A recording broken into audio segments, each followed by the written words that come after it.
Guys, she actually did clip him in the balls.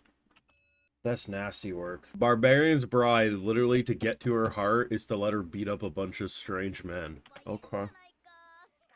Okay.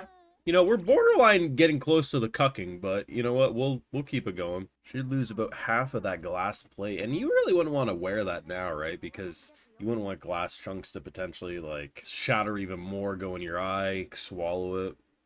I mean, we like a swallower, but in this case, probably not. If this entire group gets defeated because she whacks him in the balls, you can deadass look at this episode and say that the wife puts the husband in the cuck chair as she stomps on other people's balls. And that's the thing, too. We are in a blight. Dragons keep appearing where they normally wouldn't appear. Yeah, he's got a mess. If you saw what I saw on night one, you'd have a different tune. Maybe at a certain point we stop warring. Like, is it worth it after 700 years? Oh my god. I mean, reasonable concern. If anything, we've actually violated the barbarians more than the barbarians have violated us. Food for thought. And he shields her. What a gentleman. Absolute gentleman. Ricky Kawahara, is that you? Ricky Kawahara might have been involved, guys. I'm just gonna say. Good for him still getting work these days. You gotta love how Barbarian's bride just finds more and more ways to make the jokes just write themselves. Fan-fucking-tastic episode. Those are some of my highlights. If you want to catch full live reaction, head over to the Patreon. Also remember to hit that subscribe and bell if you haven't already, because so many of you keep watching these videos, but you forget to subscribe. So do me a favor, hit that subscribe too. This episode, I think, was the best, period. I think it not only highlights a lot of clever, funny moments, such as, well, the swipe to the nads, which was just comedy gold, especially how, like father, like son, they both end up in the same fucking fate, which I didn't think I was going to say, but here we are. But the big thing is it actually highlights a lot of clever things that cover up any potential plot holes that I've seen some people try to criticize over the weeks, and I think really just highlight what I felt like I was seeing up to this point, but didn't necessarily have proof. It was just assumptions, because a lot of people are like, oh, she's a prisoner, but she could clearly escape at any point, and I'm like, I don't think she's actually a prisoner. I don't even think she thinks she's a prisoner.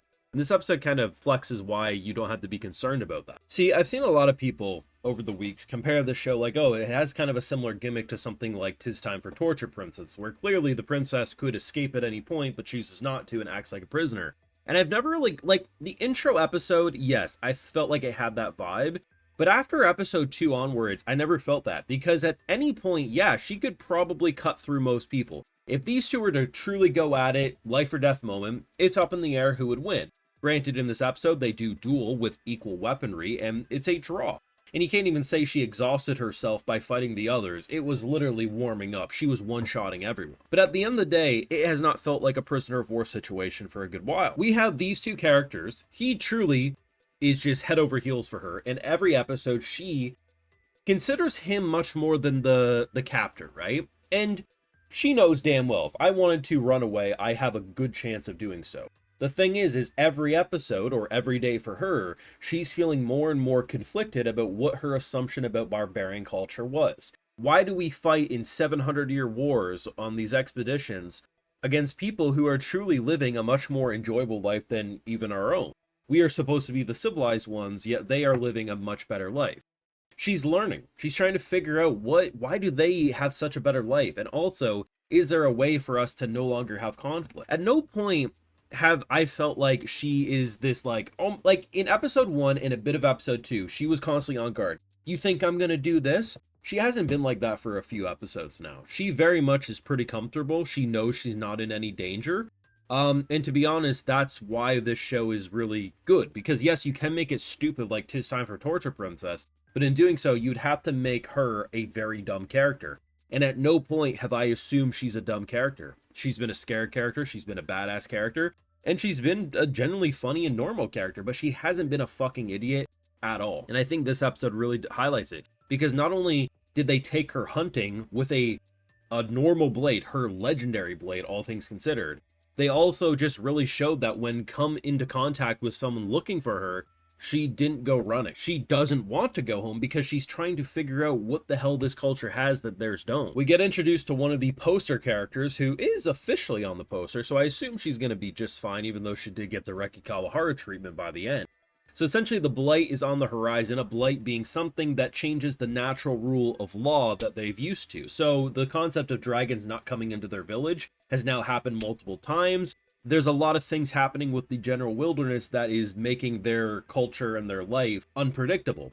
Add in the fact that we now have this expedition who's looking like the Survey Corps members from Attack on Titan with a, honestly, surprisingly not slutty nun. It was very interesting how his immediate thought was, okay, well, you know my girl, so I'm not going to attack you right away.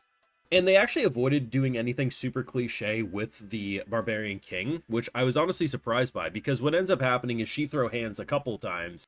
The first time, she's able to deflect with her shield, but the second time she basically unleashes unlimited blade works, and in doing so, our boy takes the hit for her. And usually what would happen in these moments is the Barbarian King would be like, how fucking dare you? That's my woman, now I'm pissed. But instead, he basically was like, that shit doesn't work. If you want to kill me, cut my head off. They just continue to avoid cliches and tropes in favor of something that's actually really unique. Is this the best animated show of the season? God, no. I think the art is fucking amazing, and it's one of the best art styles of the season. But yes, animation-wise, it's pretty limited. But as I keep saying on this channel, shows with good art design can do a lot of heavy lifting for minimal movement, and this is one of them. I feel like most of the times people will call shows badly animated when it's barely moving and it has a very mediocre art style. If you look at this show and think it has a boring or bland art style, no.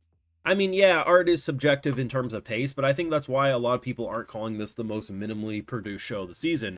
Because in general, the characters are really fun to look at. They have a lot of depth to the backgrounds and everything like that. And in doing so, it just makes you think it's better animated than it actually is. It's kind of an illusion, and it works. It really does.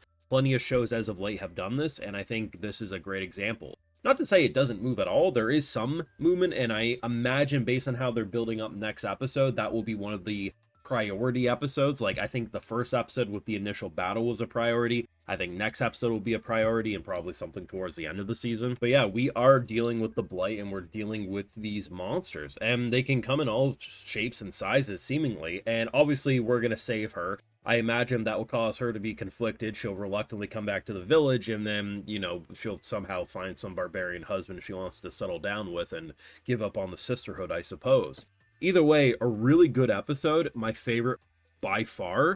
I haven't really felt like she has been a prisoner that's been stupid about escaping. I haven't gotten the impression she's wanted to escape for a few episodes, but I have seen a decent amount of comments over the weeks talking about how, I enjoy it, but yeah, she's kind of an idiot. She could escape at... No, yeah, she knows she could escape at any time. She doesn't want to. She's trying to figure things out, right? While also, battling her feelings. It'll be interesting to see what they do, though. I mean, the plot is definitely heating up, and I think that's a great sign. Still one of the best of the season, if you ask me, but your thoughts down below. Make sure you drop a like, share, support, subscribing that bell if you haven't already. Codes Patreon, full live reactions live over there, and other exclusives like, hey, I got to give this video shout-outs to my patrons because of why I get to do these YouTube videos at all. All right, so today we got Harley Dave, Waka866, Joseph46, Doc, Tyrun, Simon Lau, Mark Green, GreedX23, and Jenny Stiegel. So I appreciate the support. Please take care. Have a good one.